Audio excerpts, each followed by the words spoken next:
not want to go to the airport until I ask you a few key questions, I think, just because Sure. they really need to know. Yep. They need to know it's been 21 years. Yep. And that's a long time to hold that inside of you. Yep. And why now, Tom? After 21 years.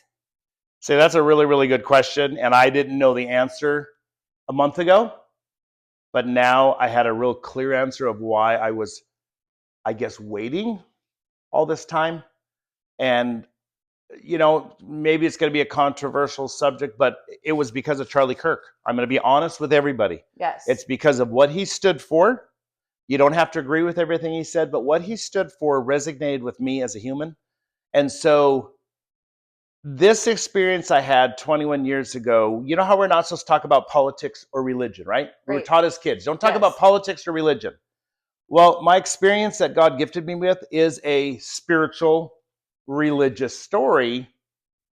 So there was always associated a little bit of fear in it with me that, are people what are they gonna think? Well, that shouldn't matter. But the dark gets inside of all of us. And what had happened the last 15 years of my life, because in California, let me back up. In California, before I moved here, I spoke in front of groups 250, 150. There were 2 in my living room once, 10 here, 5 here at a horse show. I shared this experience with a lot of people, and they were mesmerized by it. And they had said to me over and over in different situations, like, that information just changed my life. And I can't tell you how, but something was released from me. And I thought, wow, this message that God gifted me with has to be shared. So knowing that, I kept trying to do it, but something always stood in the way.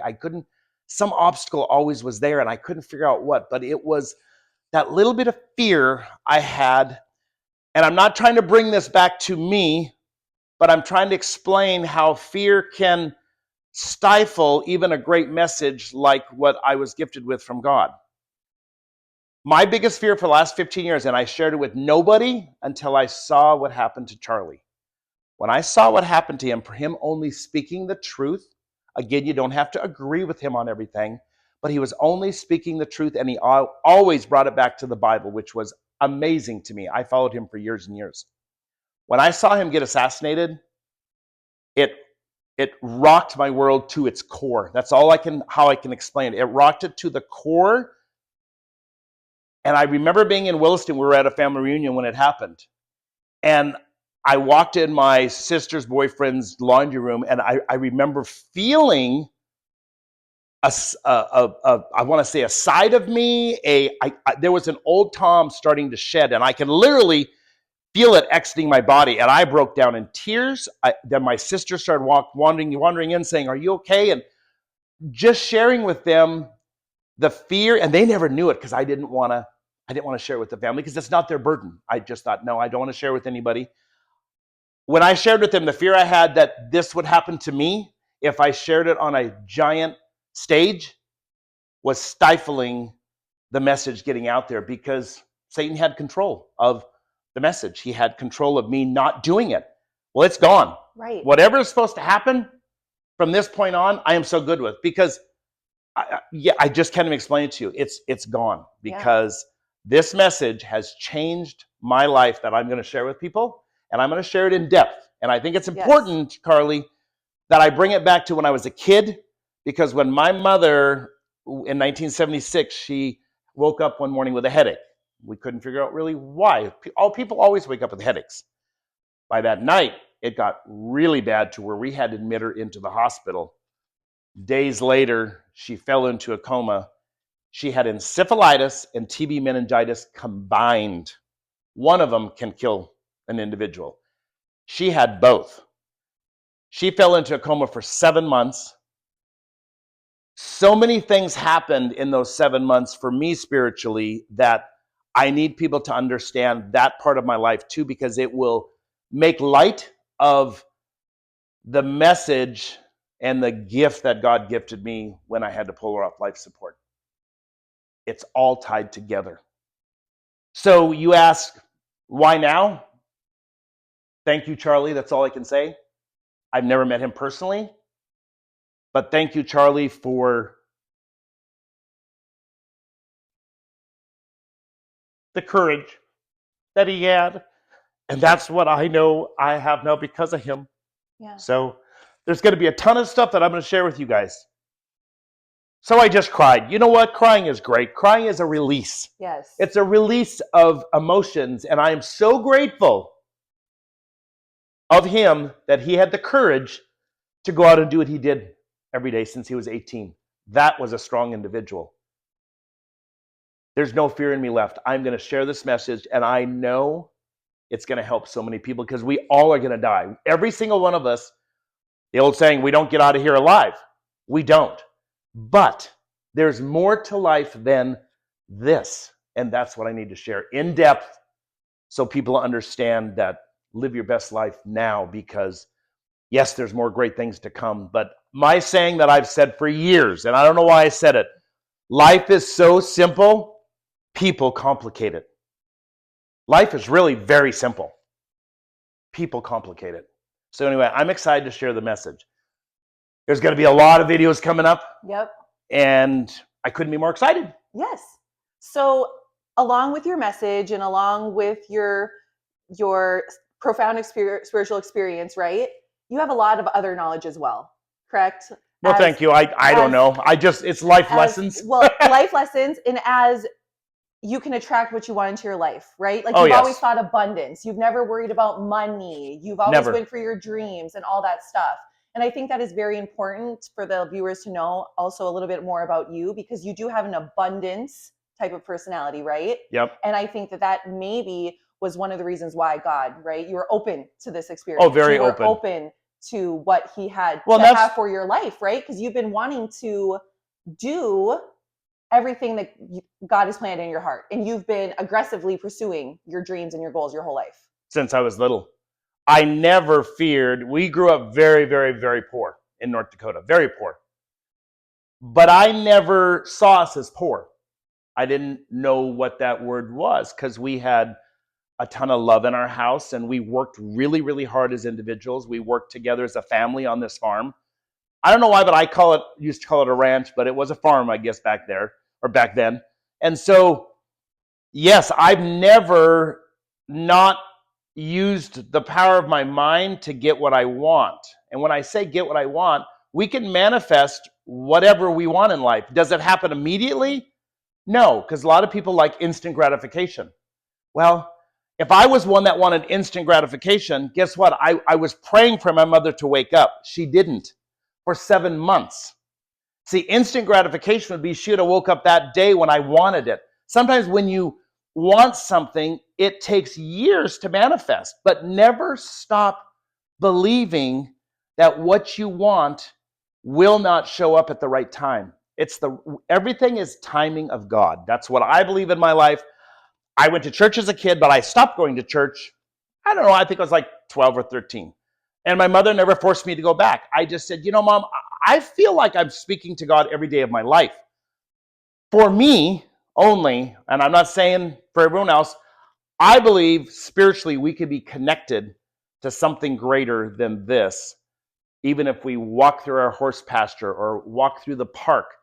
And we just feel the presence of God and the greatness that he has given us all. And so a lot of people my mother loved going to church, and that's fantastic.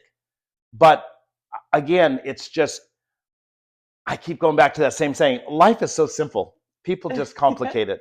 And yes, I've always believed if you want something, you pray to God for it, you wait for his gift that when it comes, and it will come. I've never feared not having enough money my whole life. I mean, I'm going to share with people, I slept in my truck for 2 weeks when I was 20 years old, trying to figure out this horse training thing and how I'm going to get going with it and whatever. And I slept in a tack room that was converted from a horse stall for a good 2 or 3 months. I can't remember the time frame, but it didn't matter because I was so passionate about wanting to become a horse trainer from a small town in North Dakota, going out to California and trying to figure this out. So yes, it's just, you know what? The power of our mind is an amazing thing because we can bring it into existence, what we want, or, and I'll share part of these stories down the road, or we can make stuff go away, which I asked stuff to go away when I was finishing my horse training career. So yeah, I'm so excited about sharing this ride with everybody. because it's going to be very vulnerable at times because they're going to know more about me than they probably want to. But I feel it's very important because my feeling is that I was being tested by God and I was given different experiences in my life to see if I was going to, what I call, if I was going to shut down. Right. Like there's a test in the testimony. Yes. I never shut down. Even with things that didn't feel right, I never denied what was happening. So, yeah, I'm really excited, and this is the right time. This is the time that I'm supposed to share this message. Yes. And you and I have been going back and forth, and it's been really so fun, right? It's been amazing. Because you're my favorite uncle, right? You always have been. Oh, well, I know. We just are close. I know, but it's just true. It's just you're born on my dad's birthday. It's just the truth, yes. Right? And because I think we've just been so close, even just since we were young, right? And since, you were only 28 when I was born, right? Exactly. So it's been your whole life, almost half your life. You've known me. So I have a perspective of how it should look and lighting and all this stuff, right? But I think what I'm loving about this the most is you just want to give it real and raw to people. You don't want a lot of edits. You don't want a lot of cuts. You don't want it to feel ungenuine. No glam, no nothing. Just if the lighting's not right one day, I don't care. It's the message that God's going to be bringing through my voice that's more important than the background or anything we have. I just want it to feel so, because it was a very raw, natural experience that he gifted me with. I don't want it to look like anything but that. Right. So yeah, I'm going to be sending you lots of snippets, but you're coming out next month again. Yep. We're going to have a really, really fun small group here in my living room. Yep. And I want to tell the story live to about 15 people again, like I used to do back in California, because it's a very rewarding experience to share this message. Yes, and then the testimonies behind it. Yes. This morning we got a couple testimonies from some of the readers that have been truly life-changing experiences. Yes, and this is what I've always, since I was a little kid, I loved helping people. I just love helping people. So what is your main goal with helping people? Like what is this going to help them with? This going to, in my belief, in fact, I was sharing this with your mother a minute ago on the phone. My whole life, since I was a little kid, I loved helping my neighbors. I loved helping everybody. Just help. Just, that's what we're supposed to do. Just help one another and don't expect something in return.